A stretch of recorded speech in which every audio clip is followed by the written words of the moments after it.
Welcome to Nightlight. Step away from the mainstream and gather around as we enlighten the world and our realities and travel this cosmic journey we call life. Join us as we share with you and provide that beacon that can guide us all to a better way. Explore with us as we examine a metaphysical montage of spiritual insights, covering everything from the mundane to the magical, UFOs to unicorns, and everything in between. This is a time of awakening, of sharing and evolving, of spreading our wings and soaring on the cosmic breath of creation.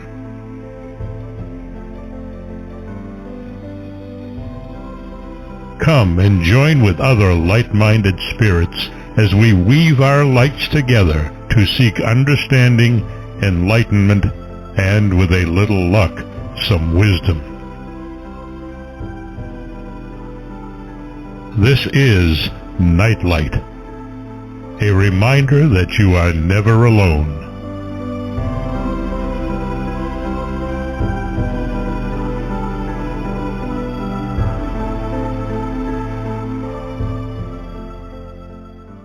Everybody, and welcome to Neon Twilight with Solaris BlueRaven on the Nightlight Network.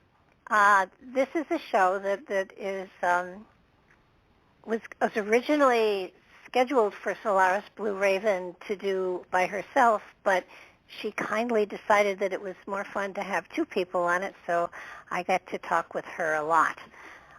Solaris is an amazing lady. You must know her all probably from her Freedom Slips and her KCOR radio shows. She probably has been a guest on just about everybody who lives in the metaphysical career as far as podcasting goes. She's an incredible lady. She's written many, many books and is a wealth of knowledge that is beyond my comprehension. So when she decided to come over to Nightlight and do Neon Twilight, I was delighted, and the more I have been working with her, the more exciting it's become. And I have to say that going back to school with her and researching a lot of these topics that we're presenting has been an adventure for me and an incredible education. And I am so honored to be able to do this study work with her because she has a wealth of knowledge inside of her that goes far beyond mine. So, with that said, welcome to your show, Solaris.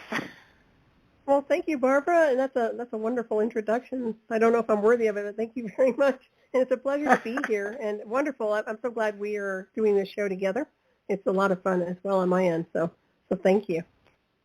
Well, I'm learning a lot, and you know, my big thing is if I'm having fun and learning, then I'm going to keep going with it. So it is so exciting for me to, I mean, we did the Emerald Tablets of Thoth, which I thought was fabulous and I thoroughly enjoyed, and then we decided to go into Manly P. Hall's work, which I have always said to myself, I want to read through this book, but to be perfectly honest with everybody, the book is 700-800 pages long, and it's teeny print.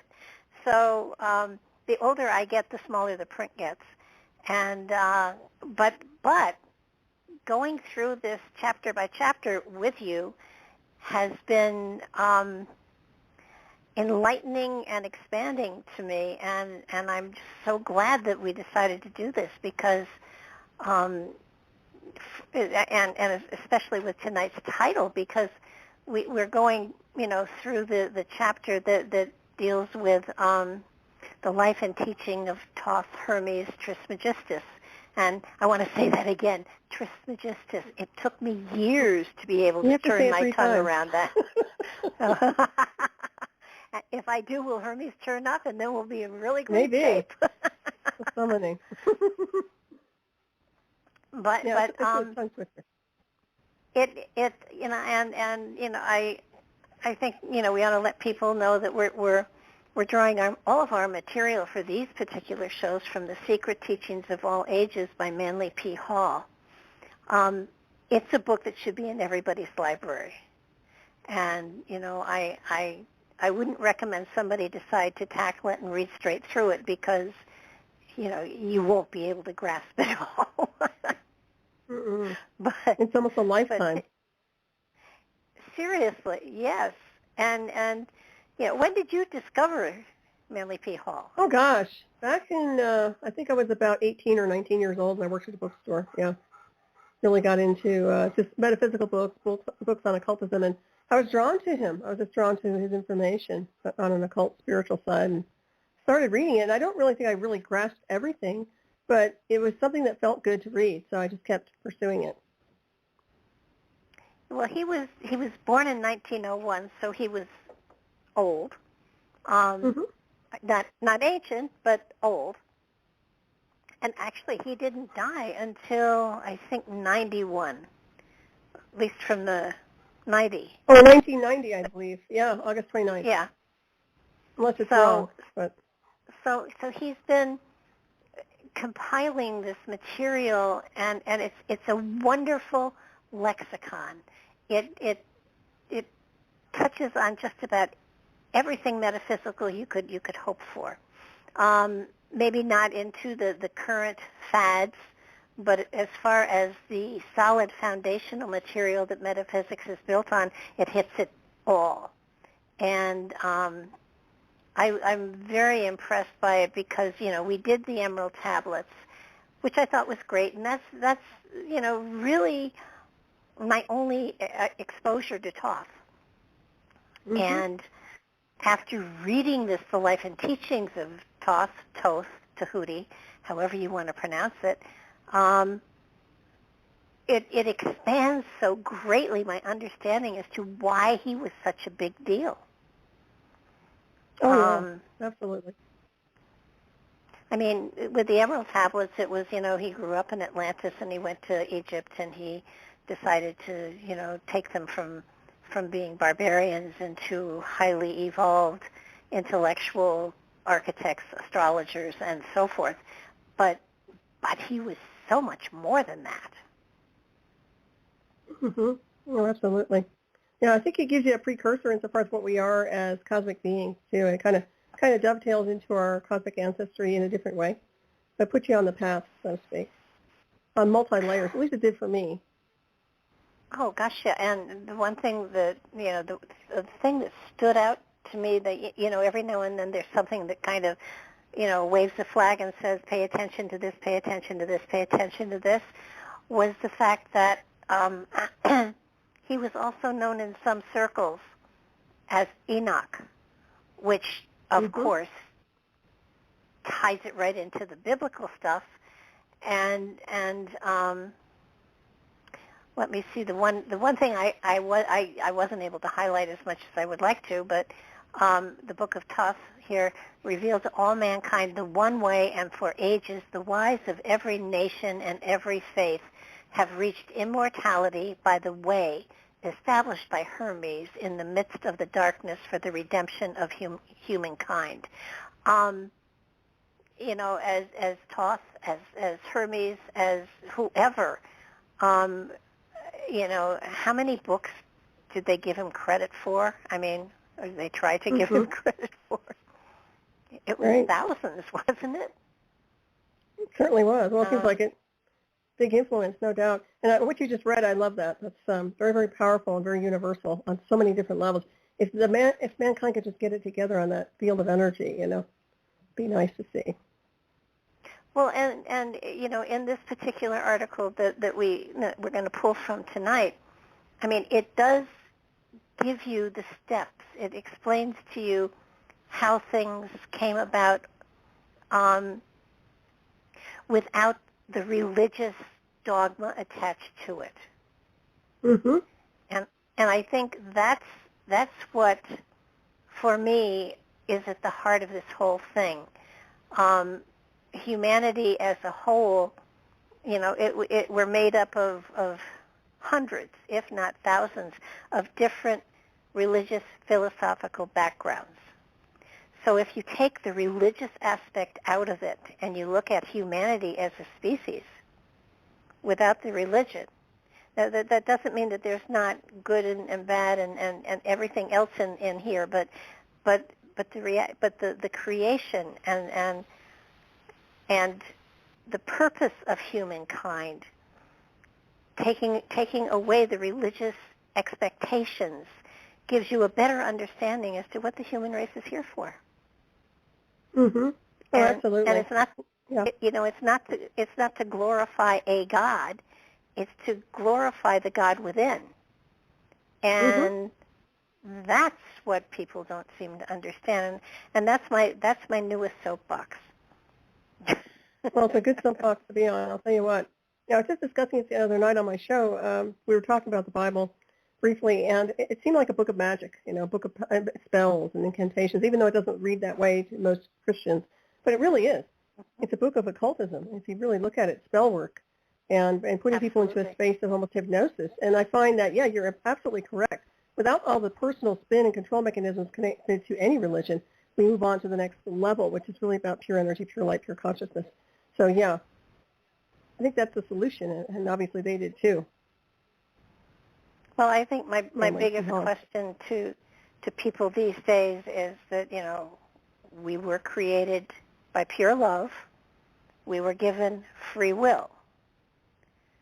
And, how can anybody, from any religious background, if they acknowledge that, and they all do, then how can you expect, if you're given free will, you're not then given a book of rules that you have to abide by in order to have free will?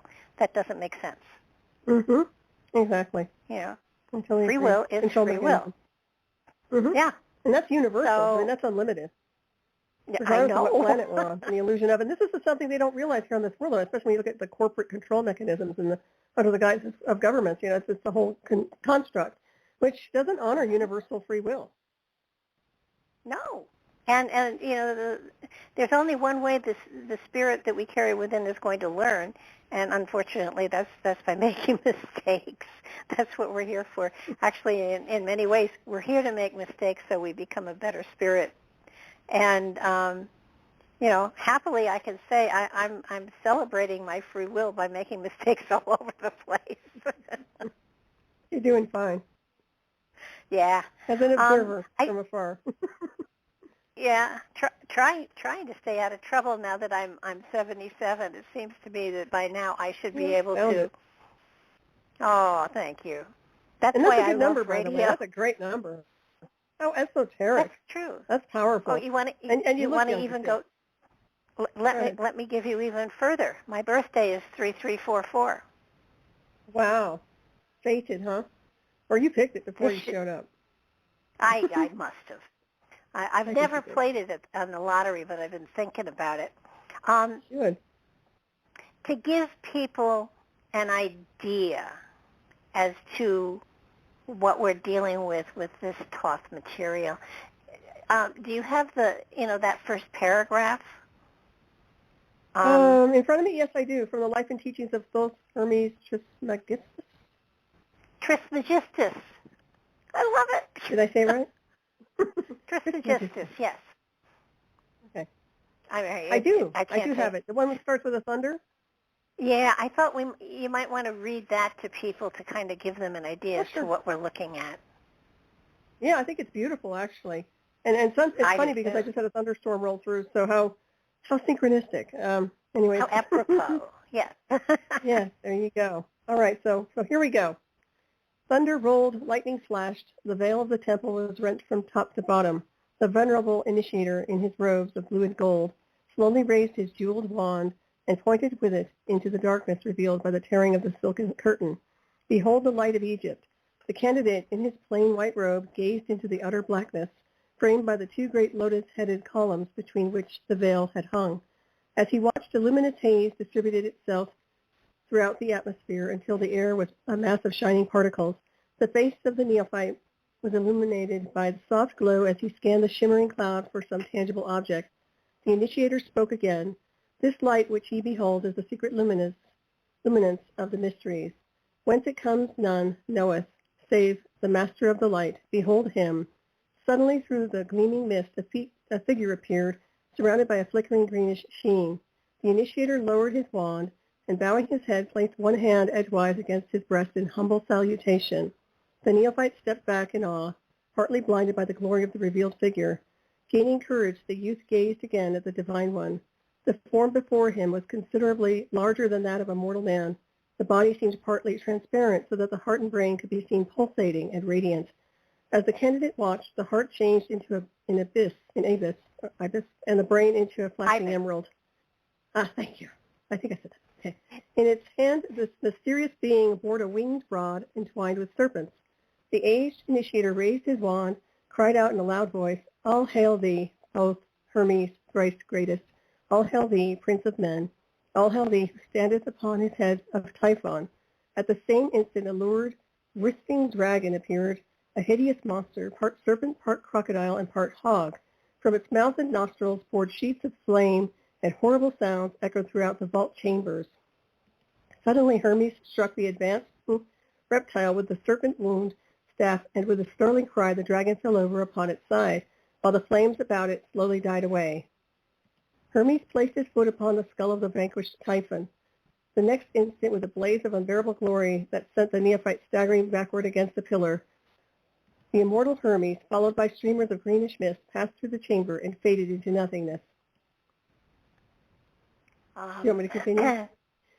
That's a lot right there. That's a lot, and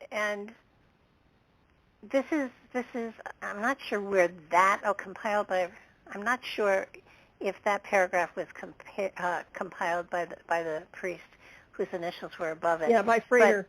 Yes, it was. That's go ahead. That's the visual they want to give you as to the stature of Hermes. Now, I've read in a lot of books, because this is one of my favorite topics, that because he is given credit for having written thousands and thousands of books, they're saying that his works cannot possibly be the work of one man.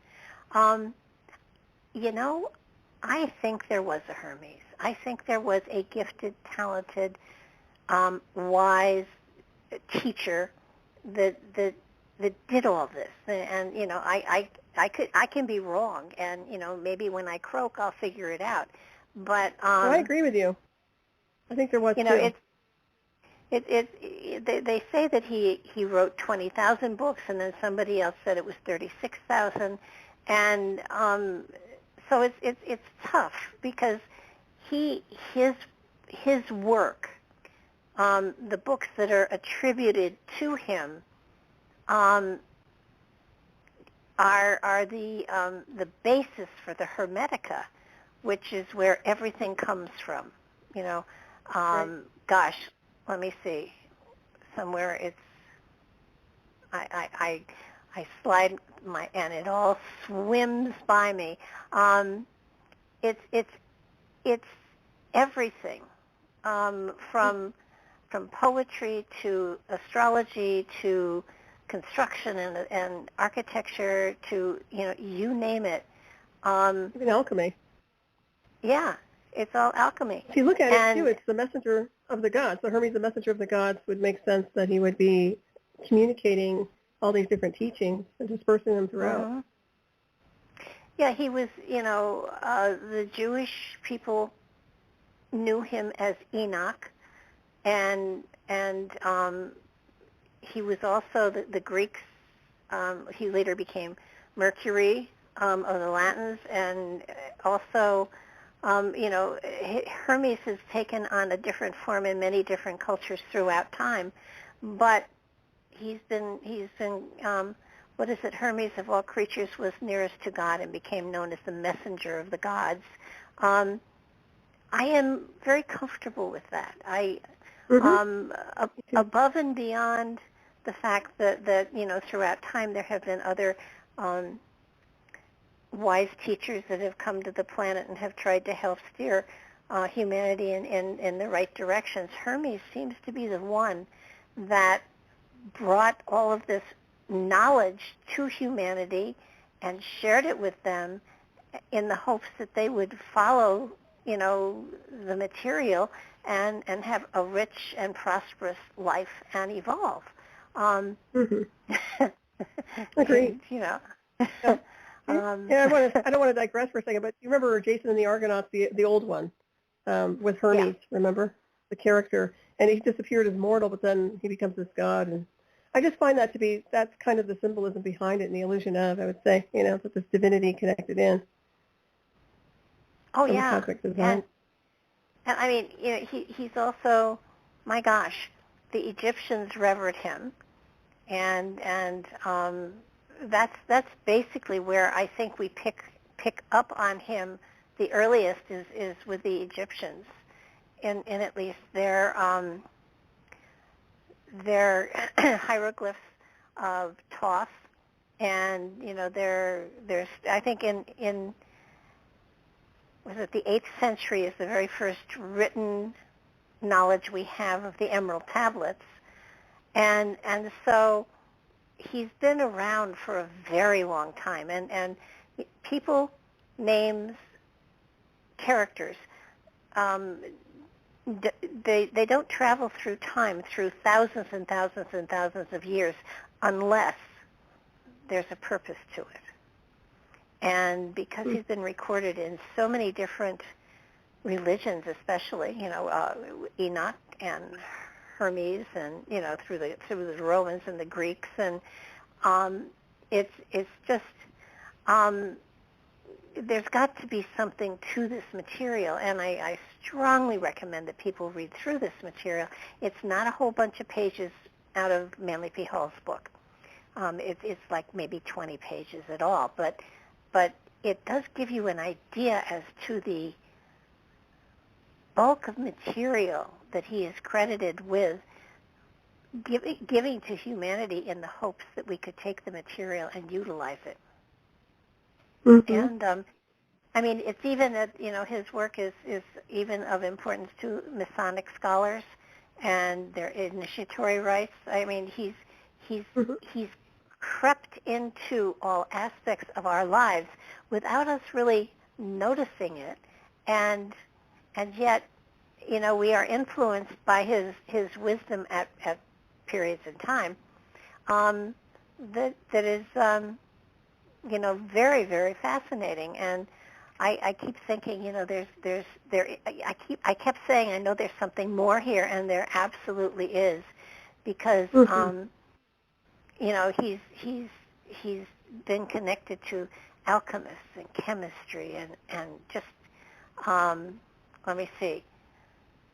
It says here, among the fragmentary writings believed to have come from the stylus of Hermes are two famous works. The first is the Emerald Tablet, and the second is the Divine Pymander, as it is more commonly called the Shepherd of Men.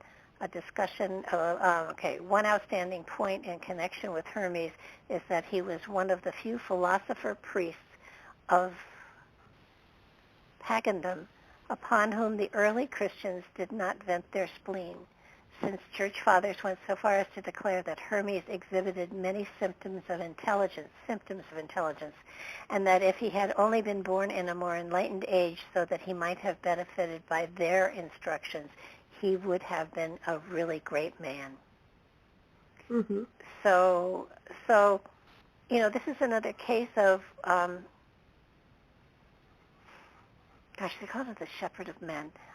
That's what Jesus was called, and obviously Jesus came forward many thousands of years later, and was a shepherd, and humanity killed him too. So as a culture, as a species, we tend to not really. There's an old saying that a prophet isn't recognized until he's dead, and too little too late by then, right? Yeah, it may be the same thing. I mean, certainly he was around for a long time. I don't think there's ever any.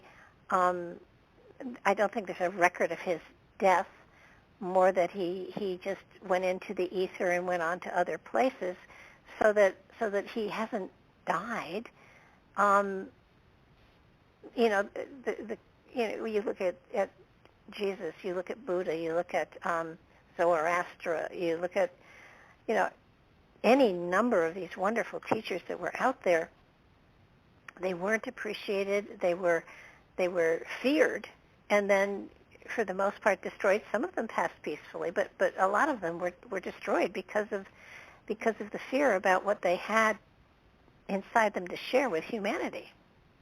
Right. It's the same old story. Oh, it is. On. So, but the Egyptians seem to have honored him greatly, and there's a whole lengthy thing about the processions and people representing different things. But the Book of Thoth is really it's. Let's see. The Book of Thoth is described a method by where stimulation was accomplished, and truth, therefore, it was the key to immortality. So he's left messages that are really quite profound, and it's a matter of, do you go into it, do you read it, and then do you apply it to your everyday life? And that's of course another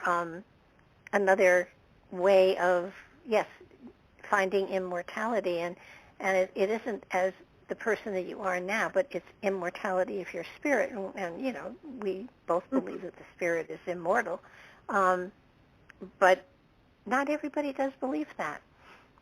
Mm-hmm. Right. That's a good point you make there. Go ahead. Yeah, and there was one thing in this material that I don't agree with. Get surprised it's only one thing. And it says here, it's been asserted that the Book of Thoth is in reality the mysterious Tarot of the Bohemians, a strange emblematic book of 78 leaves that's been in possession of gypsies since the time when they were driven out of their ancient temple. And according to the secret histories, the gypsies were originally Egyptian priests. I don't know that I buy that.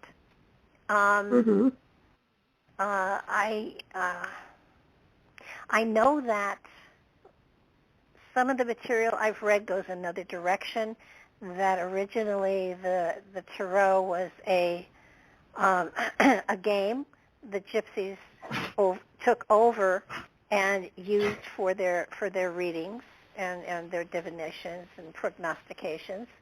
I don't know. How do you feel about that?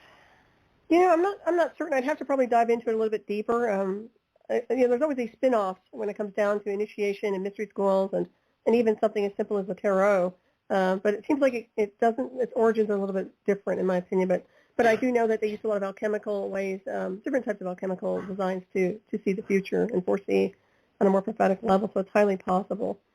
But I'd have to dive into that a little bit further. Well, when it comes to ways of divination, there are as many ways of divination as there are diviners out there. So, so to take the standard tarot, which I'm not sure what that would be, whether it was the Rider-Waite deck or what, but and then going into the gypsies were originally the Egyptian priests. Don't buy that. Yeah, it does sound kind of strange. They do say that the tarot was connected into Europe. So, but when you look at the ancient mystery schools of Egypt and of course the Greeks, there was all kinds of, like we were talking about scrying, different formulas for scrying, and it could be a metaphor for something else as well. What he's getting into, it might even be multi-layered that we're just not looking at. Well, sure, and there are multi-layers to everything. I mean, you can take almost. I mean, I've read a crumpled up tissue, not used, but you can use anything as a focus to pull information from. So, and I'm pretty sure I wasn't a priest in Egypt. Unless sure? I was a female priest. No. But this is going to drive me to find the Divine Pymander and check it out, because it says here the Divine Pymander was called the Vision, and it's believed to describe the method by which the divine wisdom was first revealed to Hermes, and it was after Hermes had received this revelation that he began his ministry, teaching to all who would listen the secrets of the invisible universe as they had been unfolded to him. So this is a very spiritual journey, and and the vision apparently is a book. It's a fragment, and it contains an exposition of Hermetic cosmology and the secret sciences of the Egyptians regarding the culture and unfoldment of the human soul. And for a time it was called the Genesis of Enoch, but apparently that's been changed. It's material that I haven't seen before, because we all are looking for a way of evolving our spirit so that it gets the most out of this lifetime that it possibly can.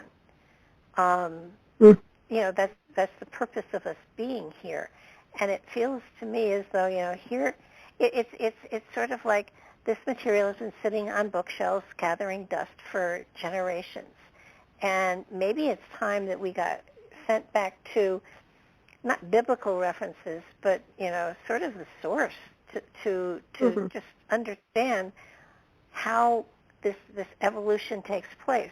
And again, I really love the fact that it is taking it out of a religious context, more in and putting it into a bare bones. This is what you do. This is how you do it. This is how you the understanding that you have to reach inside of yourself. All of that stuff. It's very there. Yeah.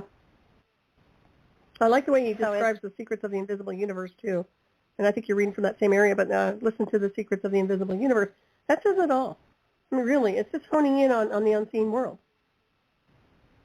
Oh, absolutely. And I think what is so phenomenal about this whole dialogue that we read through, it's sort of like, okay, this is somebody giving you another way of understanding of the evolution of your spirit. And I think that one of the things that impressed me so much was about, I wish I could find it fast, and I can't. That's terrible when you don't highlight. I can't highlight on this. Barbara. But I think what got to me the most was when he was talking about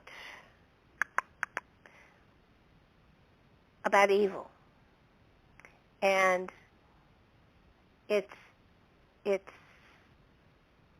I can't find it. I'm going to have to paraphrase it and put it in my own words. I want to hear it. But while you're you talk and I'll look.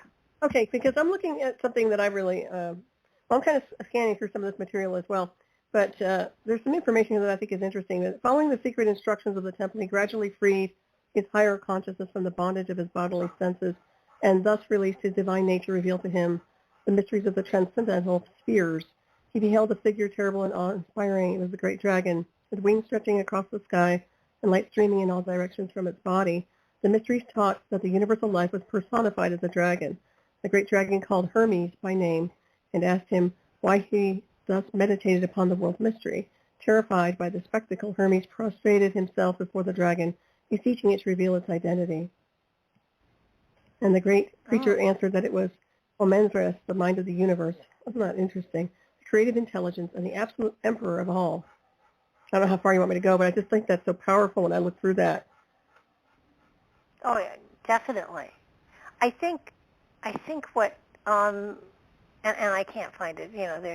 You can't when you know just a certain phrase is here and you can't find it. But I will paraphrase because it was amazing. They were talking about evil, and if someone was evil, was there a demon inside of them? And the reality, he brought up was that there is no demon inside you. If you choose to exercise the evil that you have within you, then you create the demon inside of you, the negative energy, the evil within you. It's not being possessed by something.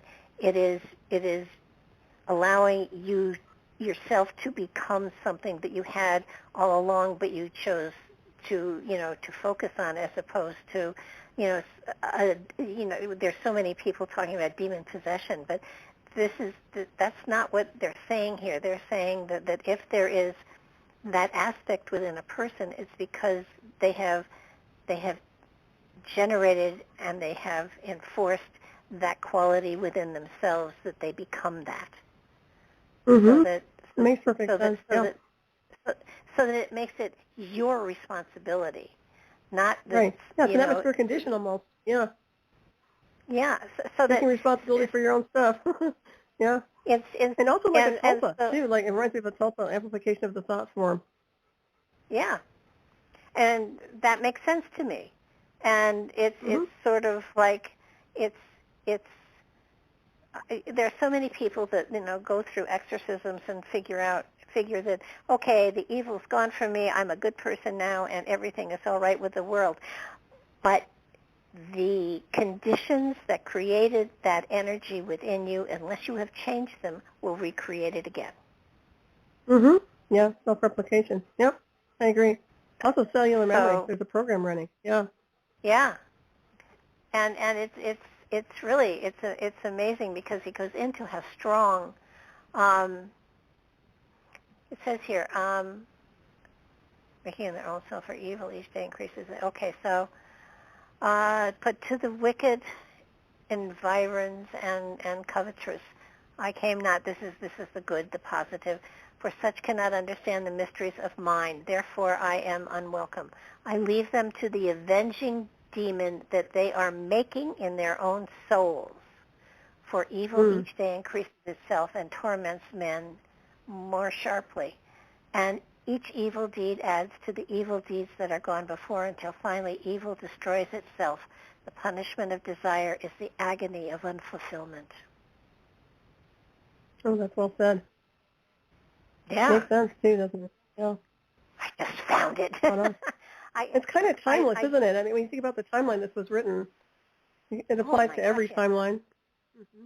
Well, I think today most people are looking for someone or something to blame, as opposed to taking responsibility. And this flat out says it, that you have created it inside of yourself.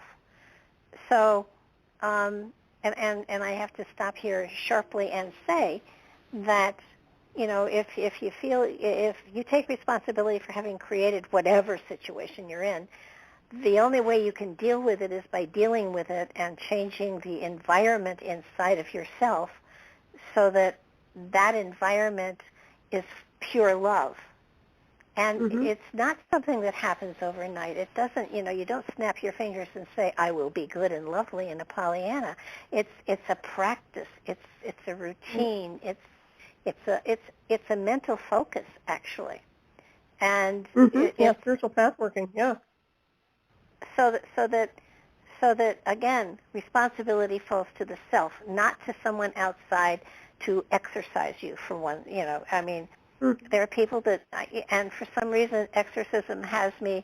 I keep hearing people talking about exorcising people, and I know Jesus drove demons out of people. I know that's in the Bible, and I understand that. But that was a simpler time, and quite possibly that process changed the people that it happened to the point where they created a better environment inside of themselves.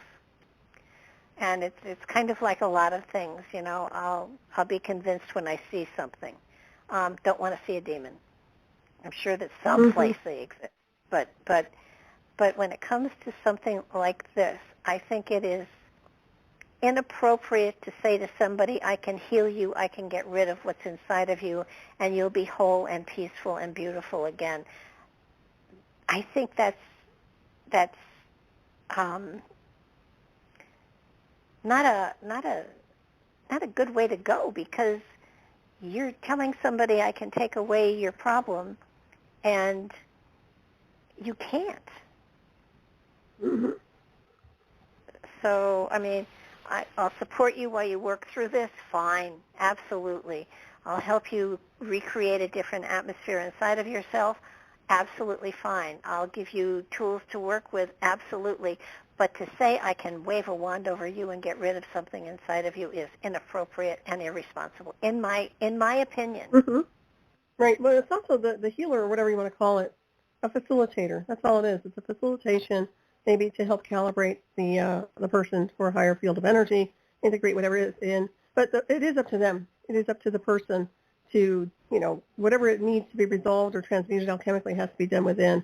And then, of course, everything else is more like a facilitation at the next level, in my opinion. So, yeah, I don't think there's a quick fix for anything in the illusion of space-time. I think that everybody goes through the journey. Whether they handle it well or not is up to them. And I've seen a lot of strange on this world, but we are in a very strange environment right now. This is a very interesting timeline. I mean, there's so much happening simultaneously, and yet the cosmic design is really strong. I mean, what's happening in the universe right now and in space-time is very much affecting here. Even if there's a political weird going on, there's something big out there happening that's affecting us as well. So, yeah, no, I think you make a good point about, people taking responsibility and not necessarily delegating to somebody who's going to be there with a magic wand. Yeah, I tell people my wand is Although in I the do shop. like my wand. I do like my wand. I have plenty of wands in the house. Well, they're great tools, but for many, a tool becomes a crutch, and a crutch is not a good thing. Oh, that's true. Well, the body is the instrument, but I do like nice, interesting things. Yeah, there's no doubt. But there was also are you familiar with the 7 rings? Is that in a chapter over here, or?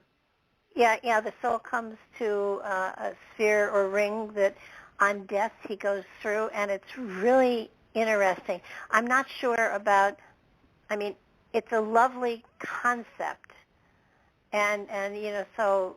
Okay. So I kind of see that chapter right now. Go ahead. Yeah. So on death, it ascends through the 7 rings upon which sit 7 governors and returns to each their lower powers. So as this is allegorical, but it really makes sense. Upon the first ring sits the moon, and to it is returned the ability to increase and diminish. Upon the second ring sits Mercury, and to it are returned machinations, deceit, and craftiness. Upon the third ring sits Venus, and to it are returned the lusts and the passions.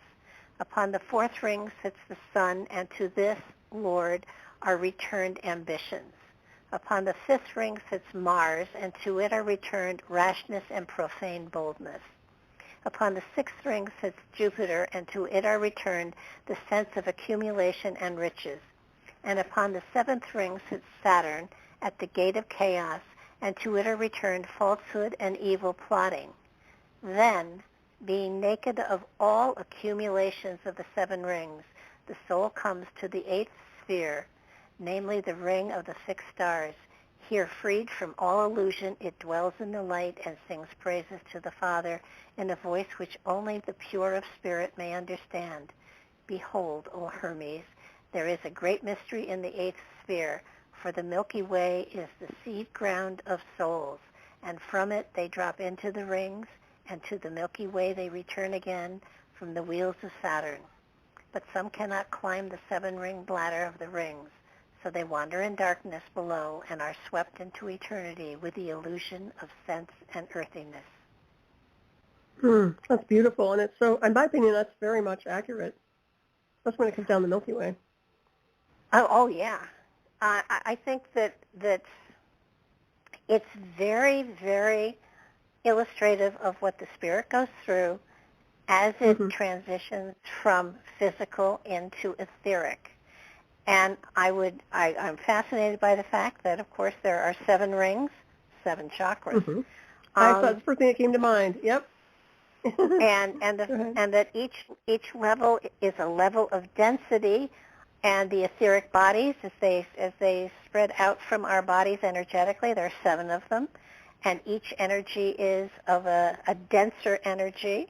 As you go out, with the different layers, it becomes less and less and less physical and more and more and more etheric. So there is an allegory here to, as you pass from physical into spirit, there are levels of density that you release and let go of, and each of these levels you release different aspects of self that you have gathered, kind of like the garbage that you've gathered, your baggage. It's the baggage Mm-hmm. Yep. that you have carried through the lifetime, so that as you get to the very, very last ring, to the 8th sphere, to the 7th sphere, the 8th sphere, past the 7th ring, then you are pure spirit, pure, Mm-hmm. as you were before you incarnated. So that it's a beautiful way of explaining what happens Mm-hmm. after death. The letting go of density, the releasing of those Right. things that were in each of those different rings. It makes perfect sense to me.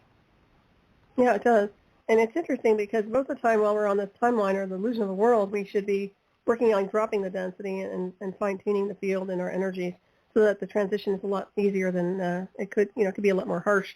As they were describing, so they wander in darkness below and they're swept in eternity. I think the idea behind not making it in a sense of your frequency or vibration too much density can contribute to almost like an earthbound spirit, but putting you in a different configuration versus being in that full light energy. Oh, absolutely. And, I think that what I love is the fact, it says that they wander in darkness below and are swept into eternity with the illusion of sense and earthiness. See, that's where I see reincarnation happening in some.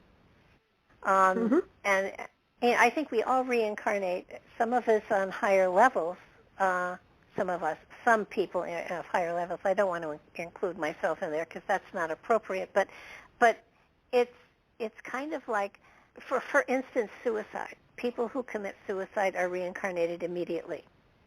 They don't get to go down the tunnel, meet the happy people, and have, play a while in the celestial rest home before they come back down. But they come smack back because they don't get the release. They haven't finished what they're here for, and they need to come back and finish whatever it is. And so it's different. I don't think that souls wander in eternity. I think they just have a longer trip, that's all. Mm-hmm. Right. Well, it seems like, if they transfer out earlier before their time, then I think the option is there. And I think that, there are those that say when someone commits suicide, they are earthbound. That means that they do, they have to figure out how to come, incarnate. I guess incarnation would be a good idea to redo whatever they needed to do to resolve it. Yeah, it makes perfect sense. Because they're never going to get out.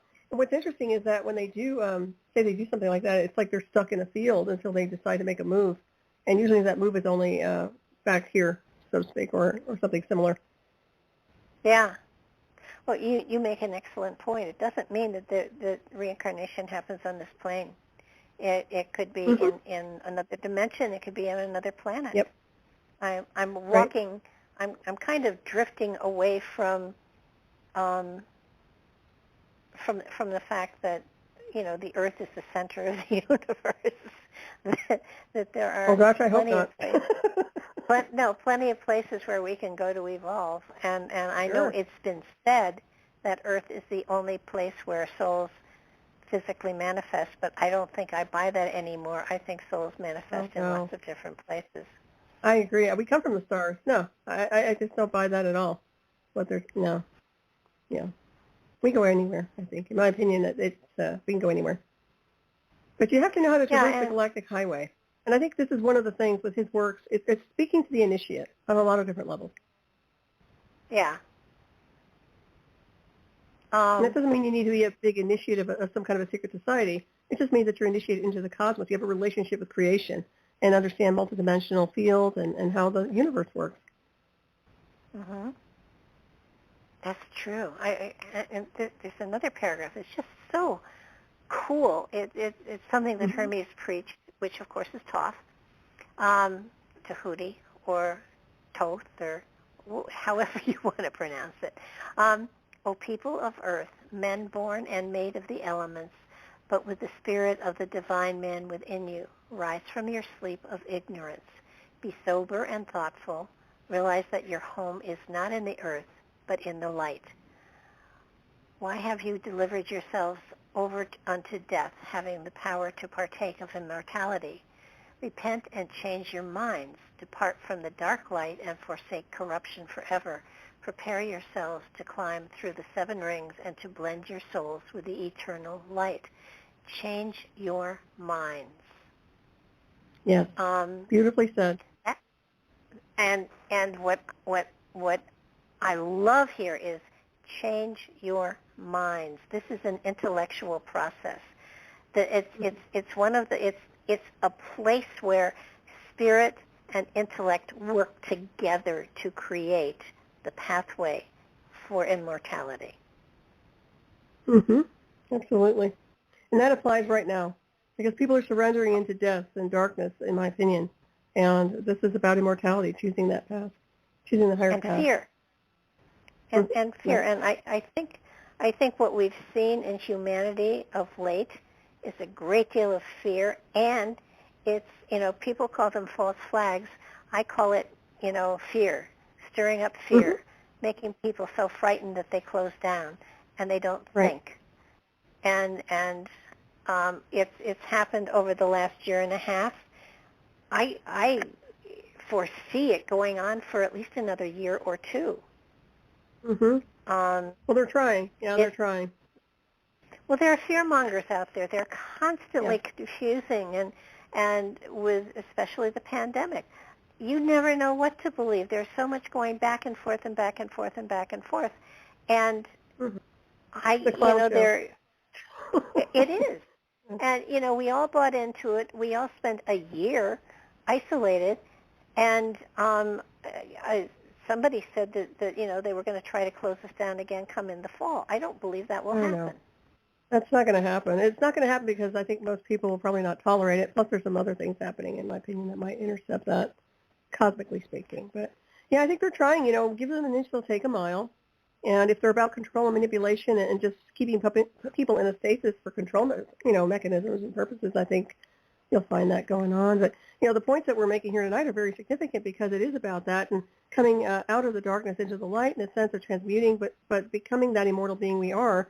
You have to, at some point, have to have faith in your own divinity and have faith in who you are as a multidimensional being, your capabilities, how we can heal our bodies. I mean, we've talked about this before, but to live in that aspect of fear, which is such a block, it's just so much inertia around that. It's not productive in any form. No, it's not. And I've been accused of being a Pollyanna, and I think I'll embrace it. Oh yeah. No, if somebody loses their job, I say congratulations. Now you can get on to what you're really meant to do. Well, that's true. You're right. So, yes, it's Pollyanna. And,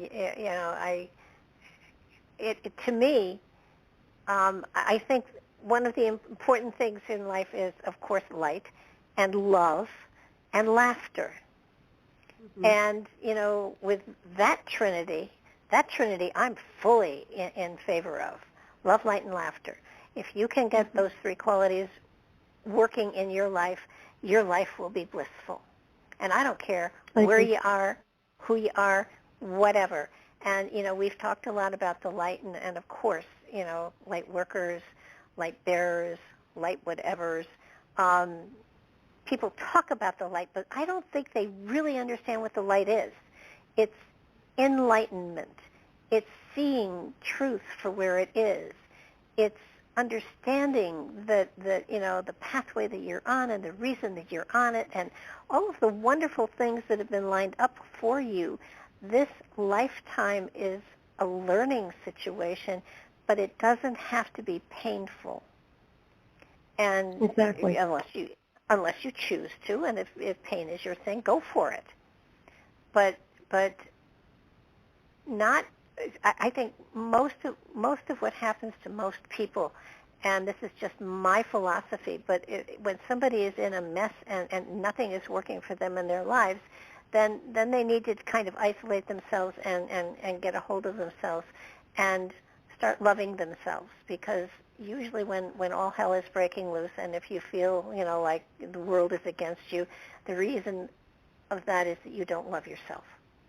And if you love yourself enough, I mean, so many people look for other people to love them so their life is complete, and that doesn't work.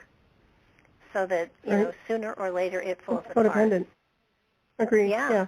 It's like a lifeline. I mean, it's great to have a relationship even in partnerships, but you need to be independently in that full harmonic. Absolutely. And following your dream and following your bliss and not relying on other people to make choices for you or whatever. So, I mean, there's a whole bunch of stuff going on, but what's happening today is that we are not being given the chance to spend working on ourselves because we are so frightened by everything that's going on around us. And right, that's not by accident either. No. And basically, the biggest threat they can hold over us is death, and that's what they've been doing. Right, but they're pushing it almost like a death cult, Oh, yeah. I didn't mean to cut you off, sorry. But the idea behind that is when we're ready to transit, we go, but it's through the full light universe. It's through the harmonics and what we were describing here. So it's almost like an ascension process to some degree, not through fear, not through the stasis of control mechanisms, because they have to. People have to understand what they're capable of, and with this programming that's going on, I don't think they realize what they can do to heal their own bodies and their own state of consciousness. And most of illness comes into the etheric, starts in the aura, the body, the electromagnetic field, and then permeates in. So I know I'm digressing. Sorry about that, but No, that's true. And it's very true that nobody has an expiration date stamped on their foot. We cross over when we're supposed to. And in times of war, when thousands die, that's that was their choices. And no mother wants to hear that, and I wouldn't if my son suddenly got shot or killed or whatever. But the bottom line is nobody dies before their time. Nobody. And you look at 9/11, 3,000 people died that day. But their contracts were up. And that's how they chose to go out. Now, it was used as a false flag and all sorts of political stuff that goes into it. But all of those people probably would have died in one way or another on that day, no matter where they were. Nothing happens by accident. Oh, I agree with that. So that definitely a plan. So that, you even, I'm not even going to go there, but the reality here is that I don't know what the numbers of people that normally pass away from the flu in a single year. I do know that all of the numbers. I do know that all of the numbers that we've been seeing have been certainly inflated. People dying of gunshot wounds were chalked off as, pandemic. So we've been lied to. So I don't know, but I do believe that there have been flus, there have been plagues, throughout all of time that have taken out people.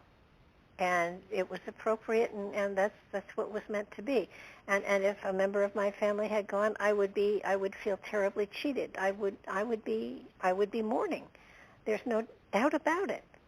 But if you step back and look at it spiritually, it was the contract, it was the time, and they went. Well, there's preparation involved for those transitions. And what I've seen it a little bit differently with my analysis from this world for the past year and a half, is that their deaths were expedited. In other words, it really wasn't a contract per se, maybe not the way you think. And when people start pushing people into an early death, they're creating an entanglement program with the space-time, and that's going to create some problems for the people who transferred out and for the people who are pushing it. So that's just my analysis. But I don't know if it's all just about, oh, yeah, their contract's up and it's time for them to go. I think there's some other things that are pushing that. It's kind of like somebody they're dangling, playing the angel of death when they're not the angel of death, the imposters. And that they can get into trouble with that, and people do it. But I think you have a point, though, also, that sometimes it is your time. But then there's other times where, we could have been, I know that I almost died several times, and Spirit kept me here, right? So my obviously wasn't time for me to go, or was it? And somebody intercepted. Who knows? But my point is that who knows how it, it can always be changed around and converted in different ways. No, I agree. But I think and I know that those people who are responsible or who have greased the way for something like this to happen, karmically are going to pay for it in one way or another at one time or another as time goes on. Sure. I know there's a balance in the universe. No free I've shot. seen it. Me too. Yeah, there's no free shot. I always love to say that. No. So it's kind of like, you see people that appear to be getting away with something. They're not. It's going to come back and bite them in the rear end at some point in time. Now, it may not be this lifetime, but there will be a time when that balance is struck on a spiritual level. It's just the way it goes. And it's sort of like, at one time I really joked a lot about I'm done with karmic debt. I want to roll it all over to next lifetime. I'll never know what hit me, so give me a break. Amnesia. I don't want amnesia. Well, and the reality is, I won't know where it came from. I mean, at that particular point, it felt as though I had a lot of karmic debt, and it was just, I was done. But obviously it can't work because I tried it, and I still have karmic debt hitting me, so. I think you have good karma, I would say. Oh, listen, I absolutely agree with you. I have a blessed life. And, where there's a struggle here or there, it's only because there's a lesson there, and I try to pick it up as fast as I can. But no, I would say I am so grateful for everything that has happened to me that has gotten me to this point in time. I don't want to repeat it, and there are people I will not write thank you letters to, but definitely I'm not evolved enough to write thank you letters. That'll have to come at another lifetime. Not even a virtual letter. No, I won't even think it. Right? I'm going to hold grudges here and then for a while, but not totally. It's just I have learned, and I have seen it in action, that instead of getting even, if you step back, do nothing, and say nothing, the universe is amazing with what it can do. I agree. Yep. My best example is I had there was when I was at the Renaissance Festival, one of the other psychics had been abused by her father sexually when she was in the crib, and at the age of 40, after much therapy of all sorts, she wrote him a letter that told him exactly how he had ruined her life. Exactly how she hated him. She let it rip. And I saw the letter and I said, do me a favor. And she said, sure. I said, don't mail this. Hold on to it for at least a month, if not 2. And if at the end of 2 months you still want to send it, send it.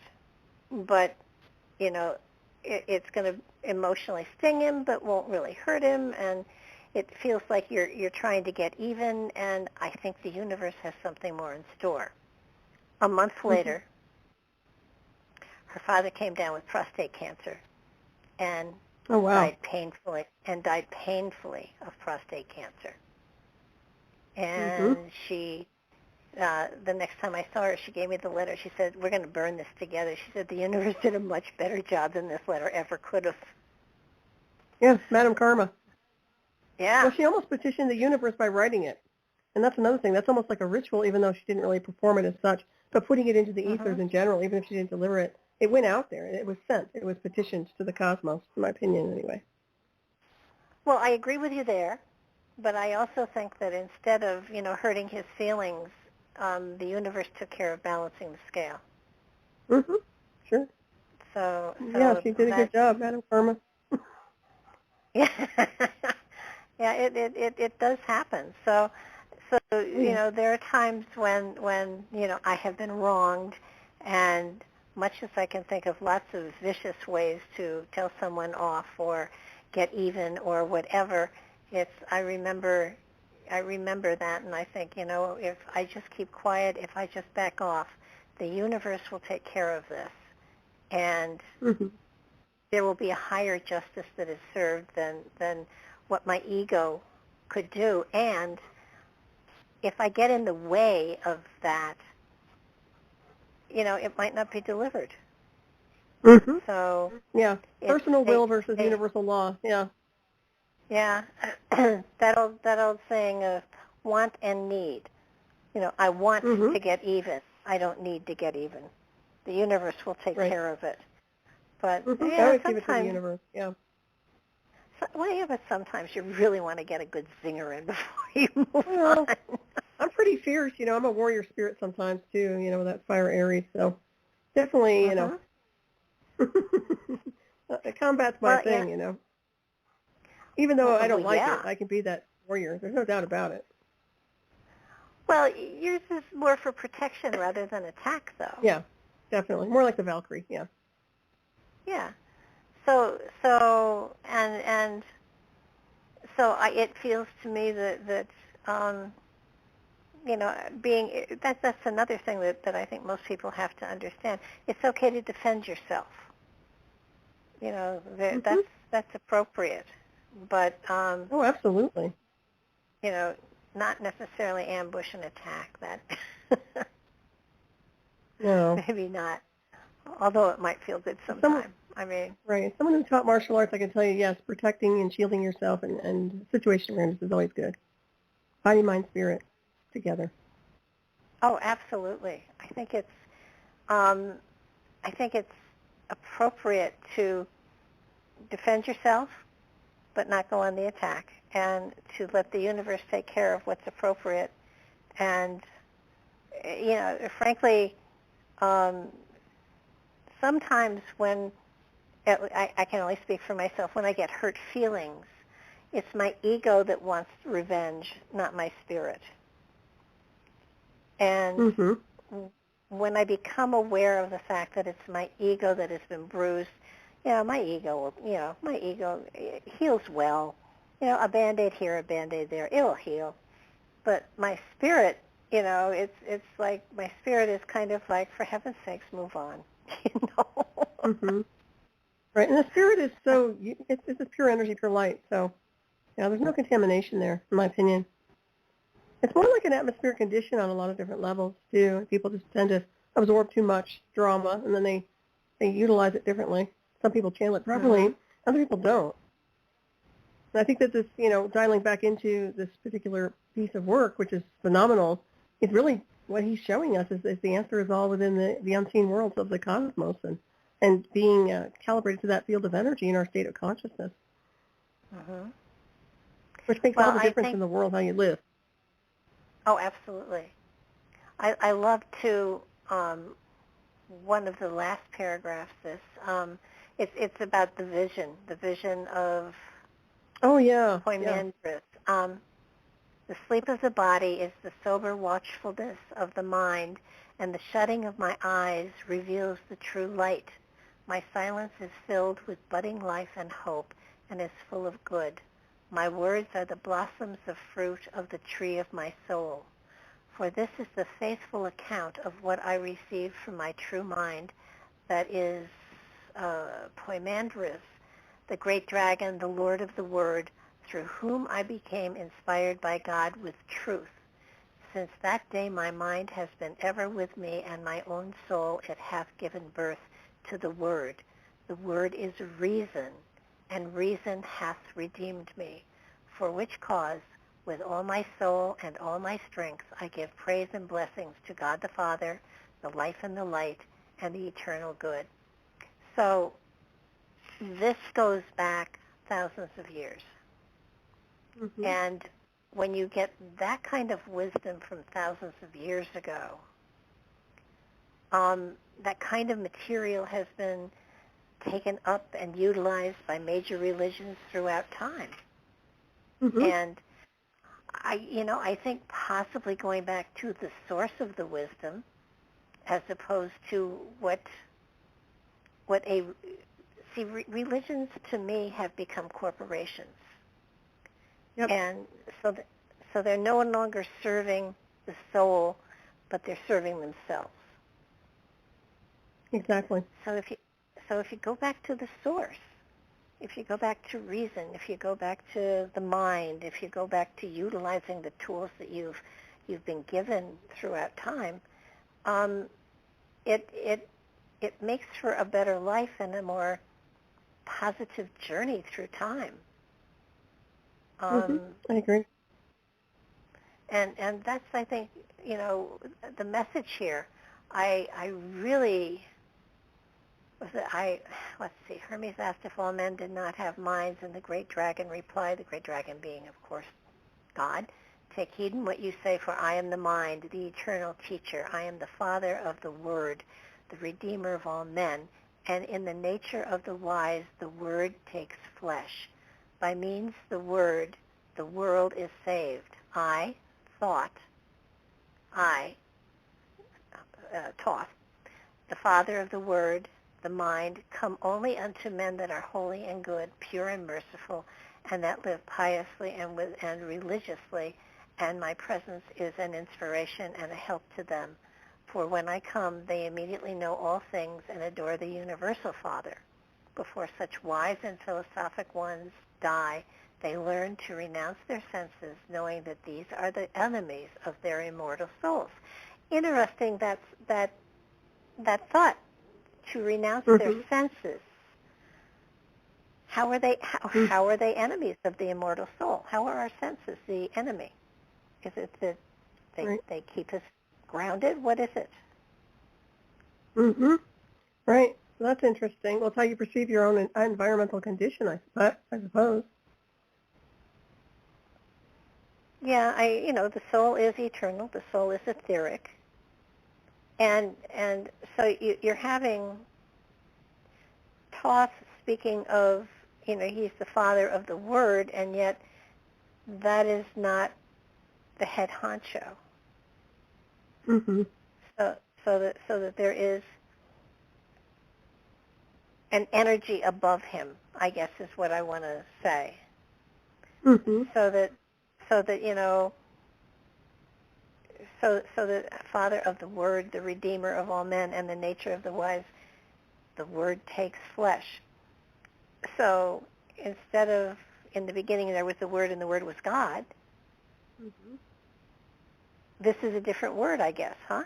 Thoughts? It certainly is close, isn't it, though? My goodness. It's basically manifestation through thought. So you're speaking, you're communicating the word. The word is an amplification of frequency, a sounding, so to speak. It creates an environmental atmosphere, whether it's through the ethers or whatever dimension. So, once again, it's all that alchemy through words and consciousness and the projection of the mind, in my opinion, anyway. Well, that's how I read it. Yeah. Well, and this is interesting. Go ahead.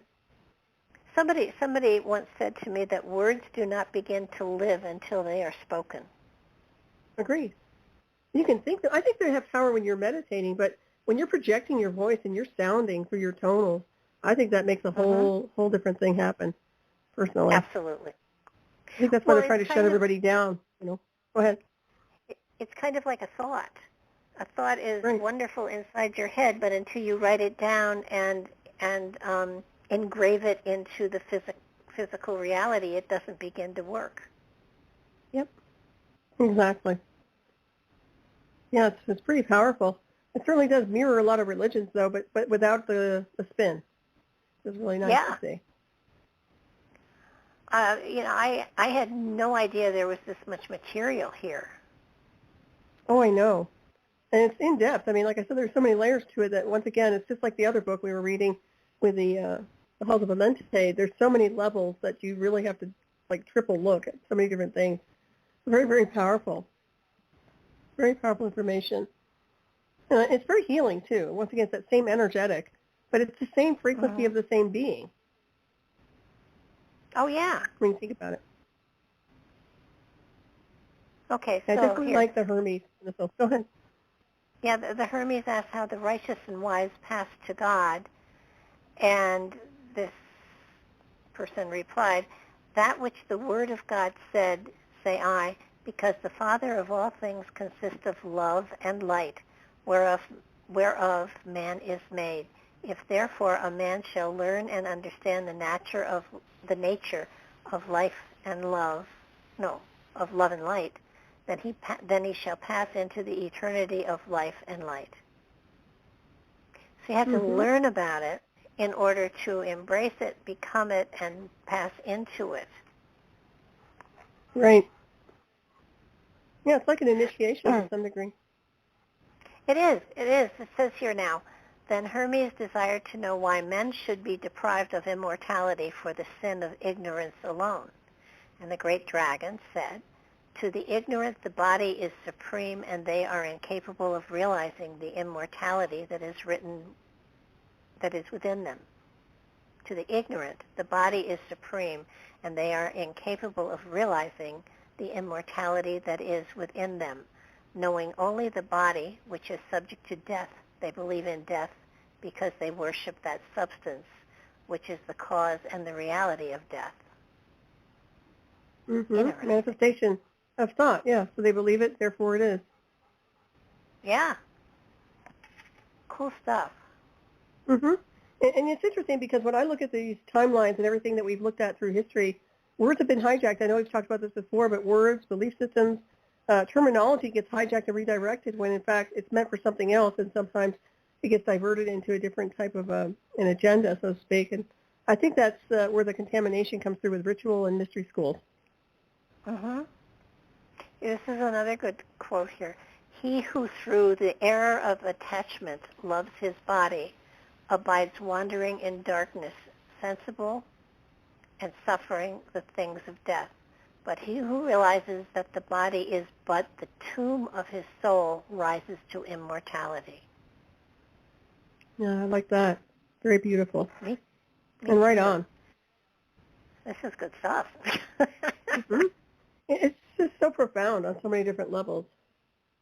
Well, I think, frankly, if anybody is going to read this book or read this material, I think they should do it in a group because, frankly, I get more out of it talking with you about it than, when I just skimmed through it because it does, I mean, I love the body is but the tomb of the soul. I mean, that's beautiful. Poetic. Yeah, it's very poetic. Well, it's interesting, too. This is why, the Masons used to use it for studies. You can see why now. Oh, gosh, yeah. I think, I forget where I read it, but I think it was said in the Emerald Tablets that the material Doral wrote, something about letting go the prison of the body, that the body was really a prison for the spirit. I call it the spirit, they call it the soul, but same thing. That the body is just an avatar. It's just it's something we travel in, but it's not us. It's the spirit is that's inside is us, and so it's kind of like when your car dies, you get a new one. When your body wears out, you get a new one. You don't go to a used body lot, but Yeah, no reanimated corpses for me. No thanks. Nah. Franken booze. But yeah, it's funny. You're right. No, go ahead. No, you go ahead. This is your show. No, it's our show. No, I was just thinking though. You're talking about avatars. I think that's very true. At the same time, there's the aspect of light body, building up light body, so you're radiating that energetic excuse me, through the body and amplifying it through the field, which is calibrating it to multidimensional space. So you're transmuting your body alchemically as you're moving to the next level through Merkaba, so you actually can transmute the body itself into a light being where you can walk through worlds and still keep your body. But that's another aspect of initiation in mystery schools. But I tend to factor that in as well. And I think some of that Halls of Amente was really diverting people into that in the sense of showing them the passage, how to get there, how to go into those worlds. But, we also talked about how he was in a stasis, and then he was kind of projecting himself into different dimensions and projecting, but he was always anchored within here and then coming back. So I thought that was interesting, too. Yeah, no, that definitely was, that was out-of-body travel for sure. Well, I love adventures like that. That's liberating. Oh my God, yeah. No, I wouldn't want to come back if I keep going that far. Go ahead. well, in that particular instance, he was able to travel the stars, and I think it's something we're all capable of, but it's sort of like I don't know that we have the owner's manual to be able to quite do all of that. I know we can dimensionally shift. I know that there are overlaps of timelines where we can often see other timelines, and I do believe that there are multi-dimensions that can be shifted into at will, and that all is really exciting. I'd like to be able to do it with my body, but if my body is here and safe, then my spirit is absolutely free to roam. And it's when I have done out-of-body work, sometimes I forget that I actually am still connected to my body, and I think my body's with me, so that it does get a little scary sometimes. Oh, that's interesting. It is a nice feeling, though. I like to astral project quite a bit, and liberating. Well, at least you can navigate when it's time for you to go. And say thank you, body. Oh yeah. I think that I at my age I would trade in for a new one, but don't want to start from scratch again.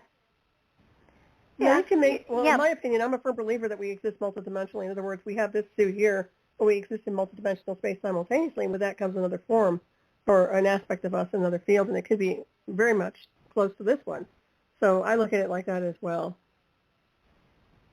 It is a fascinating concept, and certainly past lives and future lives intrigue me greatly. It's sort of like, next time, what can I sign up for? Oh, I'm not coming back here. I think we discussed that. I'm going beyond the Galactic Center, and I'm going to have a good time. I'm sure you are. I don't doubt that at all. I think that, when you look at the journey that we've been on for so many thousands, millions of years, and the road it's eternal. So that at some point we get to a point where I think we do transcend into another form of consciousness than we have right now. But, I certainly need a lot of work in many areas, so I'm pretty sure I've got a lot of lifetimes left to come. And to be honest with you, I'm having a great time down here now. So sounds like this lifetime. Yeah, I really do enjoy myself. And I like watching the evolution of humanity, and I don't like what I see at this moment in time, but obviously there is a shift that is happening consciously within all of the planet, and it's how are they dealing with this shift? What is going on within individuals that you kind of look around, and it's almost as though I'm waiting for an explosion. And I'm not talking I'm not looking for an atom bomb or anything like that, but I am looking for. Don't you feel like you're waiting for a gun to go off of some sort? Oh, sure. No, there's definitely major collisions happening. I call it whirlwind collision, kind of like Velikovsky, I guess. But yeah, definitely different configurations colliding at once. And I'm looking at space-time. And people are handling the energies well. They're not handling, I think it has a lot to do with what's happened this past year, self-isolation. And you made a good point earlier about the self-love. That's a huge deal. But also connecting with others. You know, when you were mentioning things, we were talking about transitions and this and that, I always come to mind, what comes to mind is people I love, people I've known here, people I met, even people that I never thought I would ever meet, even you. I mean, I meet beings on this timeline. I don't know what the chances are that we were supposed to connect. And just like many, many others, here it's almost like constellations, like we form like constellations and we show up as whether it's star beings, whether it's to communicate data or whatever. But to me, that's a sacred moment. And when I look at everything I've done here or what I've done here to just be at the moment or on the moment on the timeline, I think love and just communicating with others has been a really big deal. And looking at people and respecting those who have moved on because they don't come back the same. And I don't know if I'll ever see them again the same, you know. So that comes to mind. And I'm talking about people I love, like, you know, close family that moved on. Mm-hmm. Well, there is a theory that we reincarnate in soul families. So, of course, if you're not coming back, that'll be hard, but maybe they'll be Well, they're not coming back either. Maybe they're not coming back either. Maybe I said, you know, we're kind of had it with this area. I think we're going to move to another one. Unless they get it together and get super advanced. But I think the whole place needs to be cleansed. You know, I look at it like, look at the psychic imprints. You know how it is with psychic imprinting. And think about all the centuries of all this data. And some of it hasn't been very good that's been imprinting this world for a very long time. It needs to be transmuted alchemically, in my opinion. Well, interesting that you said that, because I have been noticing of late, probably within the last month, a change in energetic, a change in, I think that the downloads that we're getting are incredible. I've had people calling me, we're having weird dreams. I've had a couple myself. And it's almost as though there's an immediacy, there's an urgency, there's a push, and I just feel like there is a shift coming, and it's a consciousness shift, and I'm not really sure what direction it's going. All I know is there's a shift coming, and it's important for people to be able to be anchors for those who don't have anchors. I would consider you an anchor. I would consider me an anchor. But I don't know what we're anchoring for. Very interesting. Are you talking anchoring light, like a beacon and a pillar to anchor the cosmic energies onto this world? Or more for Could people be. As a stabilizer? Well, I think it's both. I think there is an awakening coming. I think that there are people who have been intellectually on a spiritual journey, spiritually on a spiritual journey too, but intellectually as well, that where once this kind of a journey was considered quote-unquote woo-woo stuff, it no longer is. Major religions are accepting it to a greater extent, and it feels to me as though people are falling away from traditional dogma and looking for other aspects of enlightenment, and spiritual sustenance. You know, it's finding something within themselves that they didn't know was there, and helping. So with the shifts and changes that I see happening, putting material out there like we are doing now is part of being that anchor, of saying, look, there's material out there. Look, there's another philosophy here. Look, there's another way to go. And you know, we've hit a lot of different ways, and we will continue to as we go along. But the reality here is there has to be intelligent, stable information out there, as opposed to fly-by-night things that promise everything and give you nothing. I agree. And it's interesting that we've been covering a lot of the soul material and with Manly P. Hall, because he is, in my opinion, he was an anchor. He was someone who really did set the blueprint, so to speak, if you follow it, in a sense of being able to follow that path on the enlightenment. So it's one that I find very interesting to communicate about. Well, and when you said you wanted to do Neon Twilight, and you weren't exactly sure where you wanted to take it, and we started in with the emerald tablets and stuff, and to me it makes perfect sense to get some of this wonderful material from antiquity that isn't clouded by dogma, and put it out there so people understand that there are other ways to find peace and happiness and light and joy and the expression of the joy that you carry with the Creator, the divine, and that sometimes the term God doesn't fit the concept of the source or the divine. Mm-hmm. So that there is there's a hierarchy here, and we have created the hierarchy, and in many ways, and let me put it out here, I haven't talked with Solaris about this, so I will say that this is my philosophy, and this is what I'm coming to really feel like. I do believe all of humanity has become a cargo cult for the word God. Mm-hmm. Yep. I agree. Oh, okay. Yeah. So I think you're right. And you want to explain to them what the cargo cult is? Well, to me, it just seems like it's overused, but it has no foundation in a sense. It's been hijacked. The word, like I was saying earlier, it may not be the same description you have, but in my opinion, the word God it loses its meaning when it's being used kind of generically in a sense, and not with the state of consciousness it's supposed to be used with. But that's how I see it. I don't know if I'm interpolating it the same way you would.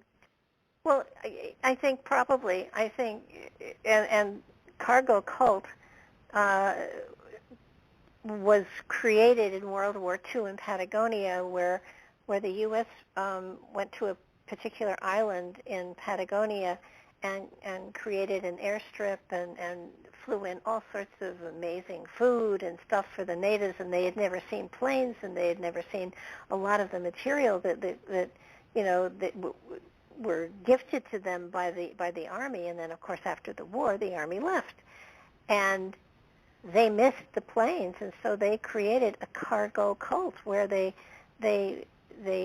created planes that looked like the cargo planes that came, and they worshipped them, hoping that they would come back and give them the gifts that they had given before. And okay, so I wasn't on base at all with this. Well, in a way you were, because I do believe that the term God has now become hackneyed, whether you put a capital G with it or not. That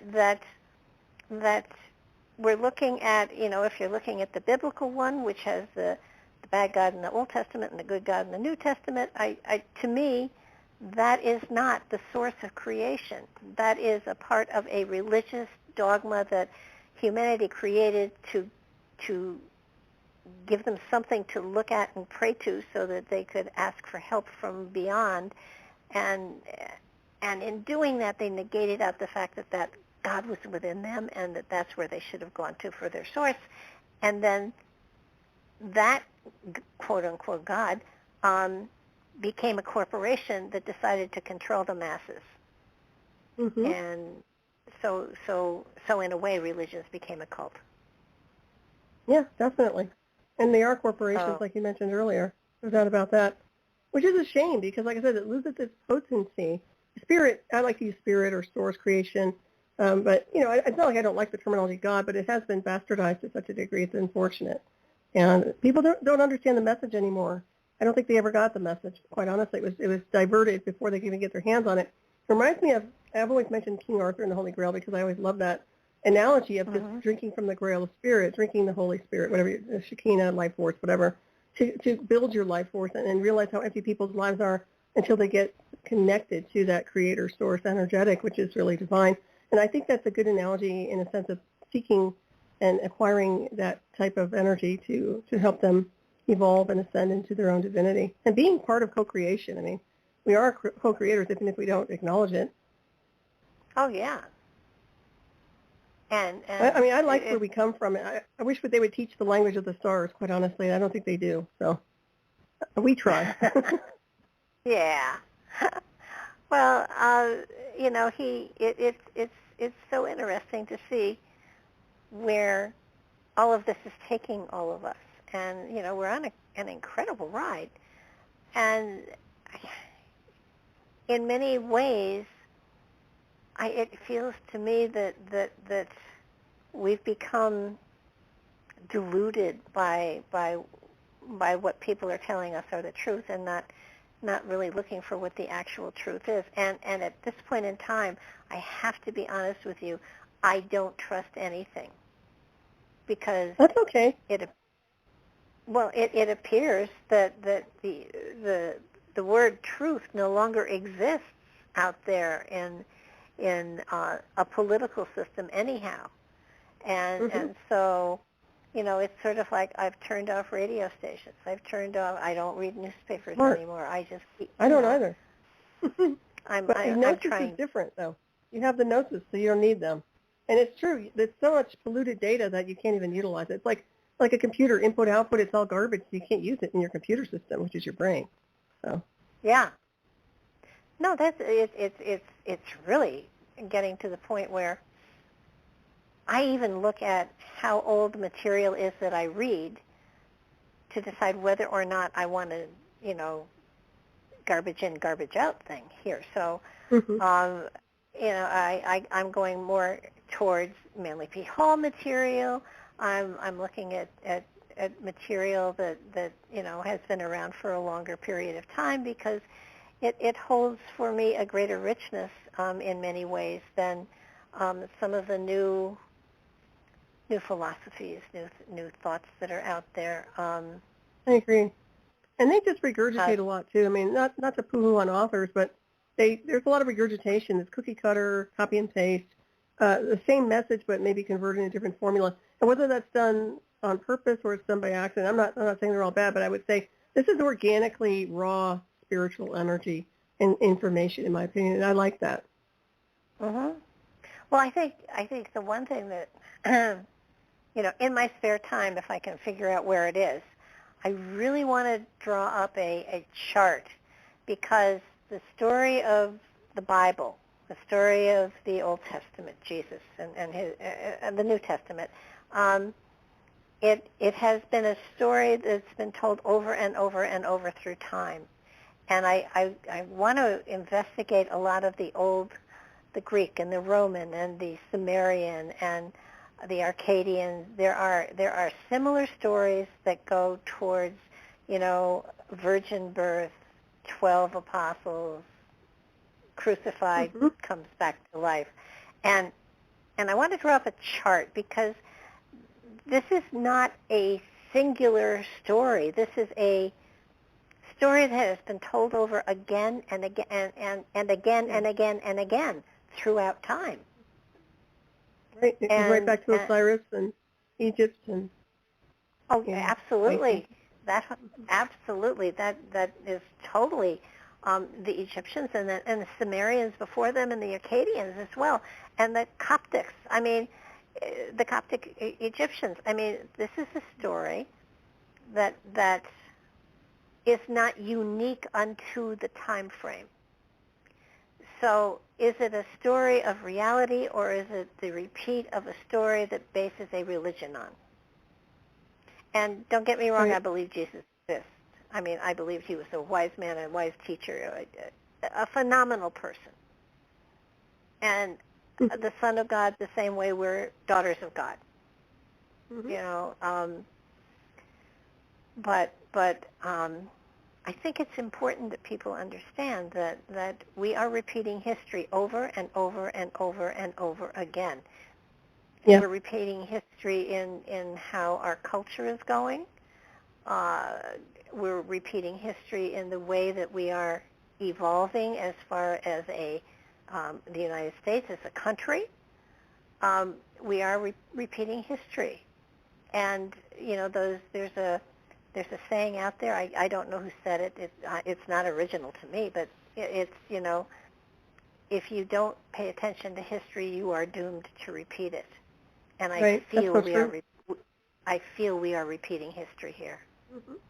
Oh, absolutely. That's why I say break the cycle, break the spell, and change the paradigm.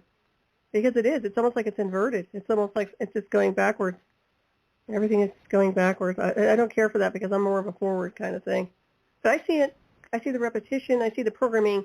And I think that's where all this, remember I was talking about the kind of the data codes, if you were to describe it on this world where everything needs to be transmuted alchemically because we just keep going in the same program we've had. It's almost like an entrainment program over and over and over again. And even copycat information connected to mythology or metaphors connected to mystery schools that get diverted into religions. All of this is the same program running over and over again, yeah. So I think it needs to come to some kind of a conclusion, shall we say, maybe a transmutation of some kind. That'd be nice. Well, because I don't like looping programs. I don't. Well, no, I don't either. And, it's very much like, how when we get a lesson and we don't learn it, it repeats itself to us. And so my feeling is this is another one of those, I don't want to write a thank you note, for the lesson, but let's get it over with and get on to whatever the next lesson is, because this one sucks. And and it's just it's sort of like it just feels like we are repeating history, and I don't know if we're on our way to a conflagration of some sort. I don't think so. I don't think that we're going to sink into that. I don't feel that there are going to be, atomic bombs going off or anything like that. But in places where there has been war for centuries, it's picking up again. It's kind of, let's go back to fighting. We're familiar with fighting. Let's fight over the Holy Land. We've done it for, thousands of years. Let's keep it up because we're familiar with that. It's a program. Yeah, exactly. They just keep running a program, and even in their own heads. So go ahead. Oh, absolutely.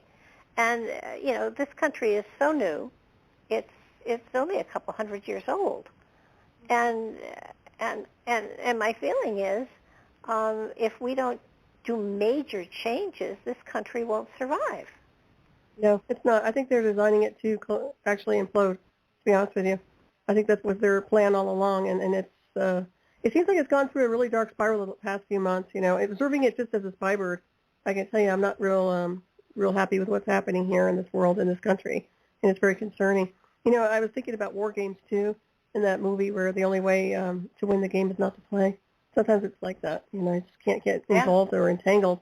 You've got to look from a higher parallel, a higher state of consciousness in order to change things. I think that has some power to it. Well, I agree. And the thing is, what changes do you make? I mean, what are the alternatives? If this country fails, does it become Canada? Does it become Mexico? Is it split up into small countries like over in Europe? I think it becomes the UN. I think it becomes an extension of the United Nations, EU. That's what I think. Really? Yep. Oh, I think that's what they had in their heads all along. That's just what I see. I know some people think it's more about China and this and that, but I think in my opinion, the driving force behind this is the United Nations. Well, they've changed the game with everything. They're talking about a one world this and a one world that, but who controls the one world? I mean, what is the one world? Is it a unity of some sort, or see? I don't trust the UN. Oh no, I don't either. This is what I mean by no. We don't need that, and it's not extraterrestrial that would be running the game board here. This is, in my opinion, it's more about corporate control and the people who have a lot of money to pull the shots and call the shots here to create the illusion and delusion of the little god syndrome, where they're controlling everything here, right down to our power supply. So I think it can get very nefarious, but I also see the bigger concepts behind. Remember, we talked about Madame Karma, universal law, universal code, which they violated a billion-fold. I think that's coming in.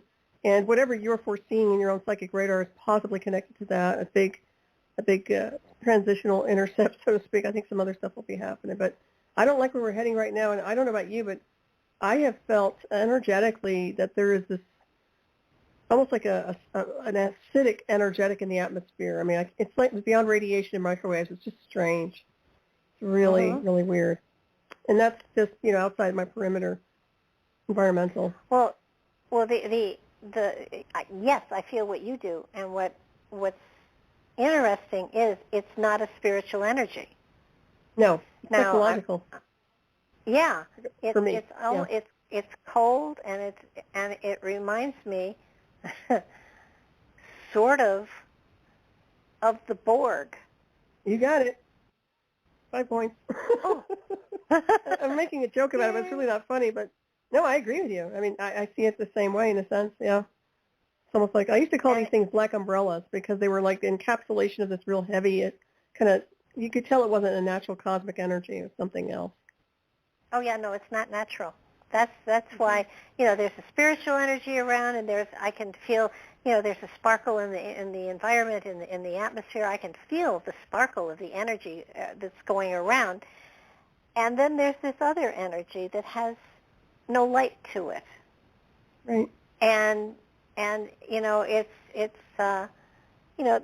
is probably on an etheric level. It probably isn't on so much of a physical level, but I would imagine a lot of people are feeling the coldness, the hopelessness, the emptiness. And if you are feeling that kind of energy, then you really need to start working on yourself, because get the generator inside working, because it will keep you warm. And it's not menopause warm. It's just warm. Right. They're also changing their own configuration too. They're dialing into the true space-time, in my opinion, that connects it into the coordinates beyond this world, which will help them calibrate to higher levels of consciousness and change their own environment. That's just the way I see it. Well, whenever we download information, we do that. So, but I think part of it is opening up to that energy. Yeah, I think there is a cosmic battle going on. And we are feeling the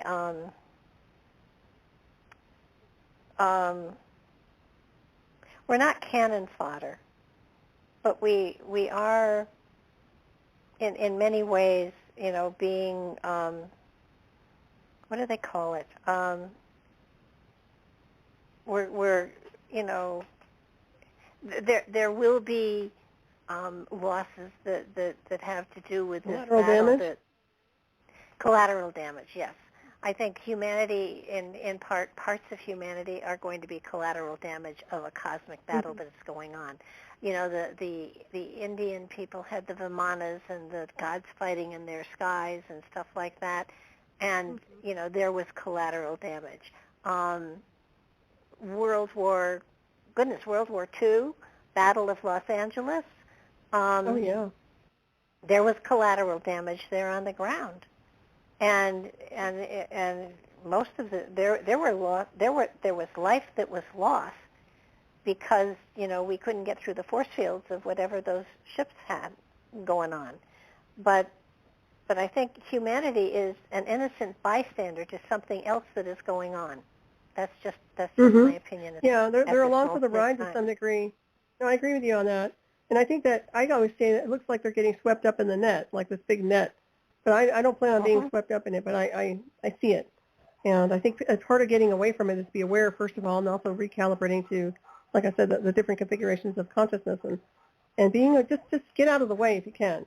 And we'll have an easier ride, in my opinion. Yeah, it's going to be an interesting trip. I hope one of us writes a book. Well, you're supposed to be writing the next one, aren't you? Aren't you supposed to do a translation for the Halls of Amante? I have a title for the next book. Okay, yeah, that's right. I forget now. What was it again? What If? Oh, that's right. I like that. Me too. I mean, you said you were. I just have to write it. Well, put it on audiobook. Yeah. That might be better. Well, that's a thought. Or yeah, that would be cool. Yeah, no, just go and stream it. Yeah.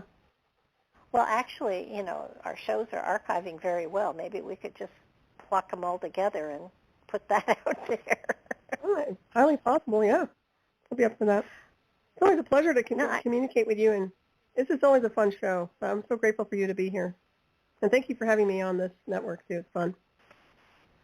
Well, it was never intended to be a network, but it seems to have evolved into that. Well, you touch everything and things happen, you know. Magic everywhere. Well, that's. I think that's a lot of people have always said to me, am I on the right pathway? And my answer to them is always, are you happy? Are you joyful? Are you blissful? Are you enjoying your ride? And if the answer is yes, then you're on the right pathway. And if you're not happy, then you're not. So look around and find out what will give you that joy in your life, and that's the way you go. I've been very, very fortunate and lucky that I had a car accident, that I lost my job, that I was able to do this stuff full time. And so, while a car accident that I lost my job and everything, at the time seemed very traumatic. It was, in many ways, it was my own fault because people had said to me, you should be doing this full time, and I always said, do you know what I make as a teacher? No. I'm a single parent with a son in college. No. But when I retire, I will do this. And I said it that way one too many times, and the universe says, oh, well, let's just make her retire. And boom, car accident, boom, immediate retirement, and here I am. Many years later. Oh, it was funny because it's a short story. I'll tell it. Because of the car accident, of course, I didn't have money, and my mother said to me, I was living with her. She said, I can give you a place to stay and I can feed you, but I can't pay your bills. And I said, I understand that. And she said, but you do readings. And I said, no, I'm not doing readings because if the universe wants me in this field, it's got to prove it to me because I don't want my ego to run away with me on this one. So we sat around for a while, and my bills really mounted up, and somebody said to me, have you thought of applying for your disability insurance? And I said, well, I only made one payment. I'm pretty sure that's not enough to give me a check. And they said, well, apply anyhow. And I did, and I got a check that was substantial. It went back to when the car accident was, and my mother said, okay, so now you have money coming in every month. Are you going to do readings? And I said, no, this doesn't equal my paycheck. And so another couple of months went by, 4, maybe 5, and the bills mounted yet again. And somebody said, have you ever thought of applying for disability insurance? And I said, I have a job. And they said, no, but you're disabled. And it's your money, so you should apply for it. So I went in and I signed up, and I said, I understand that, I am disabled, but I have a job. And they said, no, you qualify to apply, but you realize that it's going to take you 6 months to a year, maybe 2 years before you're approved. And I said, I understand that. This is a shot in the dark, but, I gave them everything they needed. 3 weeks later, I was approved, and I got checks that went back to when the car accident was. And my mother said to me, now are you going to go? And, I said, no, this doesn't equal my paycheck. I'm sitting here, and my mother, at that point, she pointed to her head. She said, do you see all these gray hairs? I said, it can't all be mine. And she said, oh, most of them are. So we sat for another 6 or 7 months, and I was forced into early retirement with medical benefits, and I was in my 40s at the time, and they gave me my pension. They started my pension at that time. And the 3 checks between my pension, disability, and the insurance, all 3 of them totaled the exact amount of my last paycheck. Oh, wow. No coincidence. And I looked at my mother and I said, now I'll do readings. Oh, that's great. And here you are. And here I am many, 40 years later, 50 years later? God, I've been in this field a long time. But it's sort of like you don't want your ego to run away with you. And I think that's something that all of us, have to be aware of. Because, the ego can take off and have flights of fancy and leave reality behind. Oh yeah, But definitely. but I think that the journeys that we're on, and I tell everybody, when this stops being fun, I will stop doing it, and I'll find what does give me joy. But at the moment, this is it keeps me on my toes. It keeps me absolutely, I mean, with the regular radio show, I'm reading at least a book a week. Plus, I do homework with you, and that's awesome. It really is. And it is homework. It makes it is. It is. Yeah.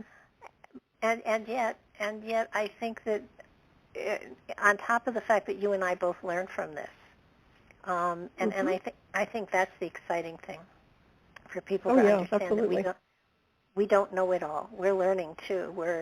I learned stuff tonight that I did not know about any of this stuff, and I just the different levels of letting go of parts of ourselves as we evolved into the lighter density of pure etheric spirit.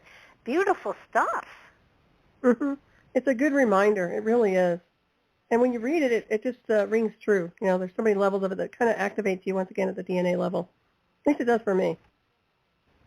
Well, and I think what is truly exciting for me is, and it's the way I know that something truly spiritual is happening, is that when you get involved in reading this material and then talking it over with somebody else, that you come away absolutely so charged that you just you can't sit still, because you want to do something productive, or you can't sit down, you can't take a nap for sure. It takes me a while to come down after one of these shows, because the intellectual stuff that's going on is triggering stuff spiritually, and it's sort of like, okay, what do I do now?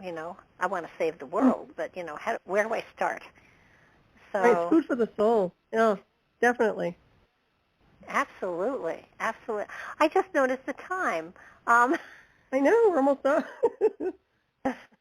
We seem to have clomped through. Well, listen, give out certainly your website and your radio shows and everything that you do, so we get that on record here.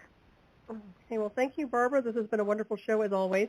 And thank you for listening, everybody. My website's Night Shadow Anomaly Detective. My other shows are at Hyperspace at KCOR, 12 midnight Eastern Time, 9 p.m. Pacific on Friday. And I still have Ravenstar's Witching Hour on Saturday to 12 midnight Eastern Time, 9 p.m. Pacific. And look forward to the next episode.